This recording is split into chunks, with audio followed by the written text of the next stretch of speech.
Papa y'all, welcome to a review of Jujutsu Kaisen 0, the movie. So the way I like to tackle my reviews is firstly I touch on the plot, and I touch on the story, and then I talk about my impressions of what I learned from the conjunction between the plot and the story. What is a plot?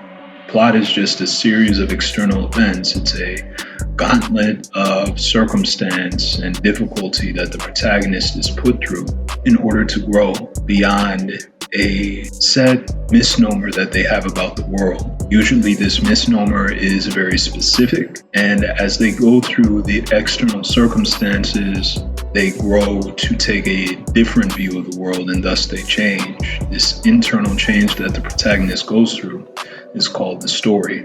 So I'll start with a recap of the external events, i.e. the plot. And before I do so, just a quick introduction to Jujutsu Kaisen.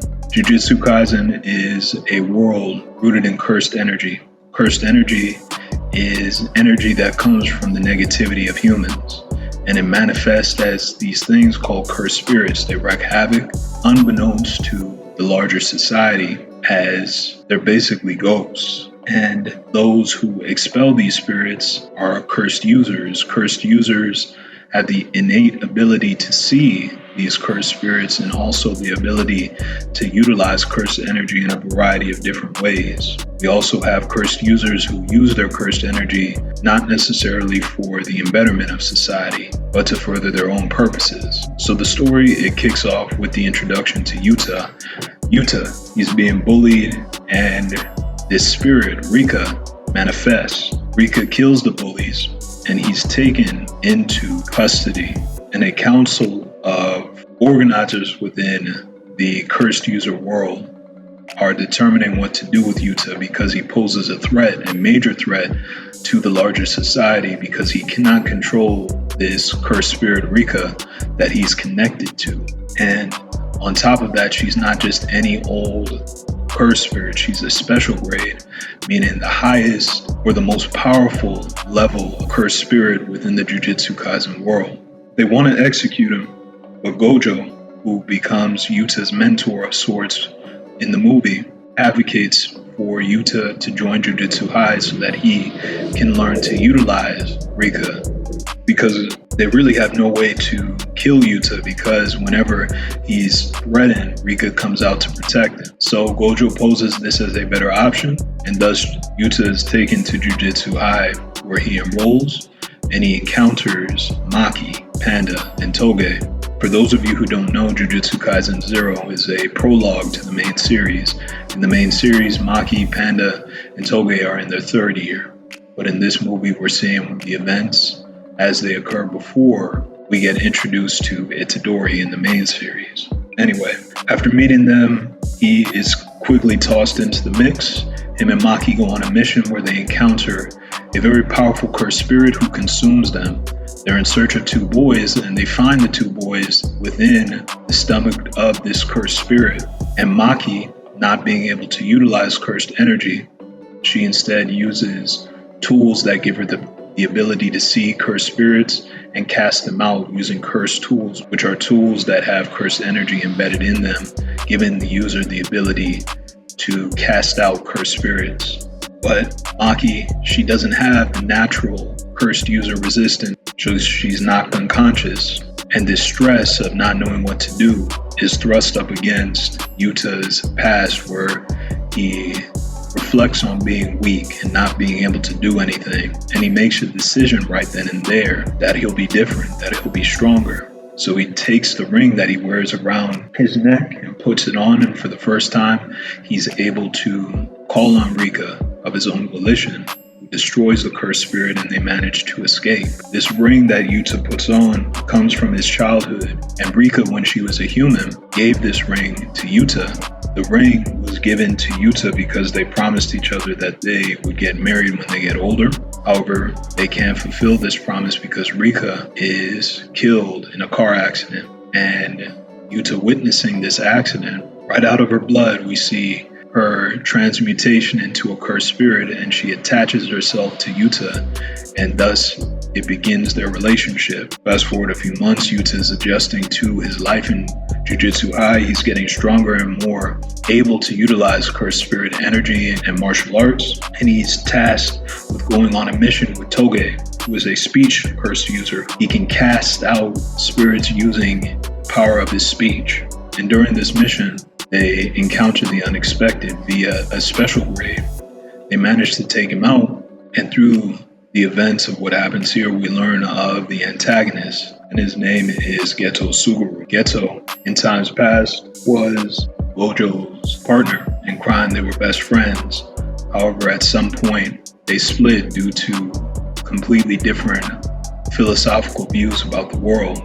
Geto, having experienced tragedy and seeing the evil that can befall cursed users as a result of normal humans, he develops a social ethos where he desires a world where it is just completely cursed user-esque, meaning all non-cursed users are wiped out of existence, and this becomes his goal. He's developed an organization of sorts to collect both money and cursed spirits from people who are seeking to be expelled of illnesses and other ailments caused by cursed spirits attached to them. Because he has the ability to manipulate cursed spirits, this is why he's after Yuta, or he's causing these issues for Yuta throughout the story, because he wants to throw him off guard so that he can capture Rika by killing Yuta. Gojo figures out that Seto is behind Yuta and Toge's encounter with the special great spirit,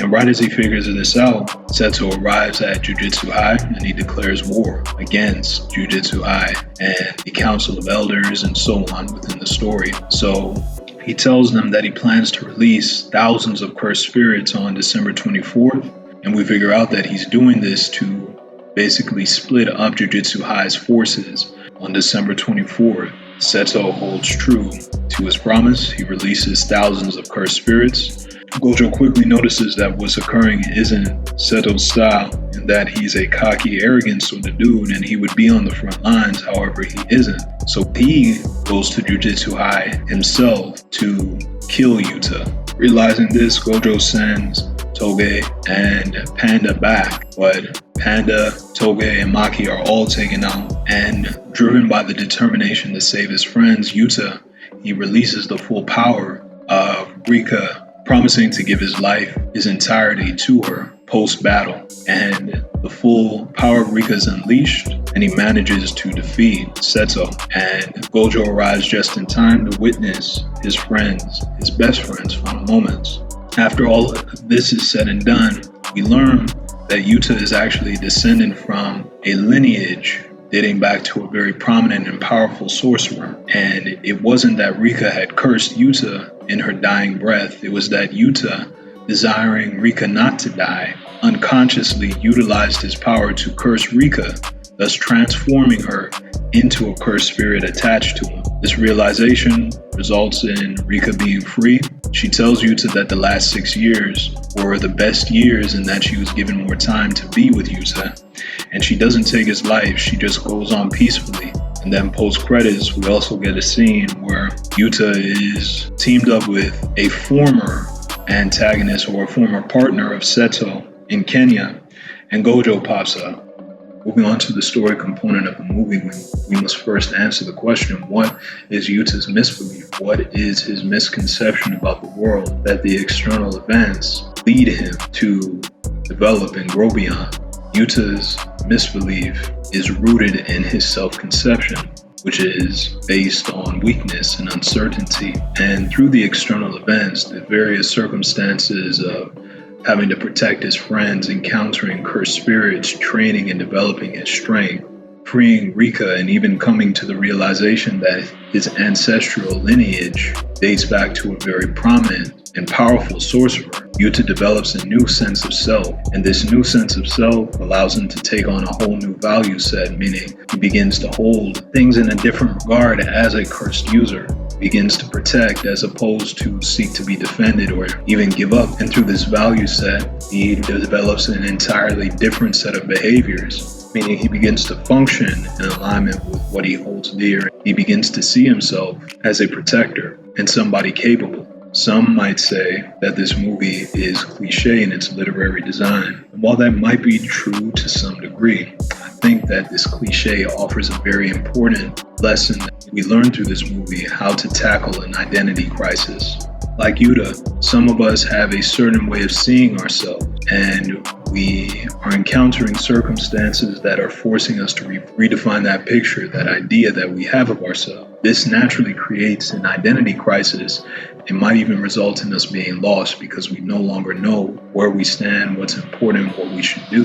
But the good thing that we see through Yuta is that in not knowing who you really are, you have free reign to determine who you want to be. Because you're a blank slate, because you're in this nexus of uncertainty, you do have the ability to paint the canvas as you see fit of your own identity. And as we see with Yuta, as you seek to become new, inexplicably, your values start to change in alignment with this new identity. Your behaviors start to move in alignment with your values. These three components are the foundations of self-development, and they all work in conjunction. So if you're ever in a point like myself, I'm going through a time in my life where things are very uncertain.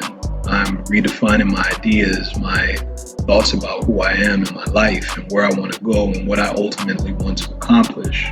But what I've learned is that this is a great time because I get to completely set myself anew. I get to free myself from old conceptions and misbeliefs that I have about myself and the world, and in their place, create a different picture. And I think Jujutsu Kaisen 0 does a great job of answering the question of how do you redefine yourself? And that we see Yuta develop into a completely brand new person because he made the decision to change, and he also attached himself to a goal that allowed him to function in this change that he wanted to see in himself. What do I mean? Yuta determined that he wanted to break Rika's curse, and thus he began to train.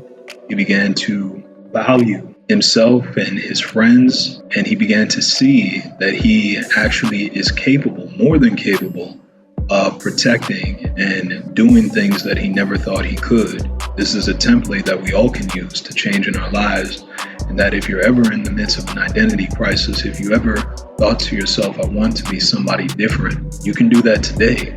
All you have to do is decide, just like Yuta did, and then you have to act. And in acting, you begin to change.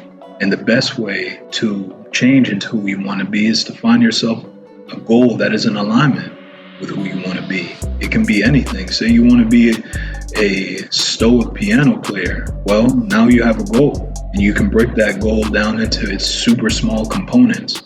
You can start today by watching different compositions or learning music notes. You want to start as small as possible. Tiny Habits speaks on this in seeing the large goal, yes, but breaking it down into its smaller components so that you can tackle it. This is how you change. This is how you change the circumstances in your life. And Yuta, in my opinion, follows this template exceptionally. By the end of the story, he's somebody new. And we can follow this template to become somebody new ourselves. You have the capability, I have the capability, we all do. But it all starts with the decision. Do you want to be different? And after you answer that question, another question presents itself. Well, now that I want to be somebody different, what would this somebody who is different, this new version of me, desire to do? What one thing in the world do I desire to accomplish embodying this new identity? And naturally, as you're going after this self-development, this growth, new values, new behaviors that you need to adopt present themselves, granting you the opportunity to cement this change further and further into your life. My final thoughts on Jujutsu Kaisen is that it was a great movie, as would be expected by Studio Mappa. The artistic design and composition of the fights were just incredible. And I just think that the design of the movie, it was just beautiful. And it was fun to watch. Me and my best friend actually watched it together. And it was his first time watching anything Jujutsu Kaisen. And by the end of the movie, he was into it. So I think it's a great introduction to get into the series. And with that, I'm giving this movie an 8 out of 10. Although I do think that the written composition was a bit cliche, I think the lessons were powerful enough. And I think that they created a flow that was very enjoyable. So those are my thoughts on Jujutsu Kaisen 0. Let me know yours in the comments. Did you like the movie? Did you hate it? What did you think about the plot? What did you think about the story? And what kind of change do you want to implement into your own life? Who do you want to become? Are you going through an identity crisis? Or you can follow Yuta's template to become somebody completely new? It all starts with the decision that you make today. So I'll leave you with a final question. Who the heck do you want to be next? And when you answer that question, get to work. Find something that this person, this new identity, this new version of you, find a goal to attach yourself to. And with that being said, thank you guys for watching. Check out my other videos, subscribe and like, and y'all have a good one. All right, one.